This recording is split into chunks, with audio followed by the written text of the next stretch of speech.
Big boss Marathi season 5च्या कालच्या एपिसोडमध्ये आपण बघितलं की मीडिया आली आहे आणि मीडियाने खूप सारे प्रश्न विचारले आहे. पहिले प्रश्न तर अंकिताला विचारले गेले, तिने खूप सरळपणे उत्तर दिले आहे आणि तिची पर्सनॅलिटी दाखवली आहे.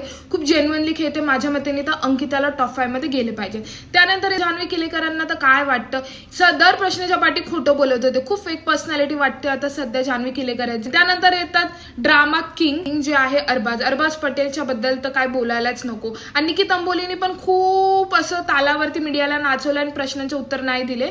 आणि वर्षा उसगावकर मॅमचा सेगमेंट खूप फनी होता. सूरजला काय इतकी सिंपती दिले काय माहिती, झापूक झुपूक करत करत फिनालेपर्यंत पण पोहोचून जाईल, काही करत नाही. आणि शेवटला आपण पाहिलं बेघर होत आहे कारण की त्यांचं मसल टिअर झालंय. शेवटी आपण हे पण बघितलं एपिसोडचं की अरबाज कसा चुगली करतो, बायलेगिरी करत आहे, इकडचे तिकडे चुगली करत आहे. ते पुन्हा महाराष्ट्राला बघायचंय की अरबाज गेल्यावरती निकी तंबोली कशी खेळते, कारण की मला तरी असं वाटतं तिची इंडिव्हिज्युअल पर्सनॅलिटी तेव्हाच बाहेर निघेल.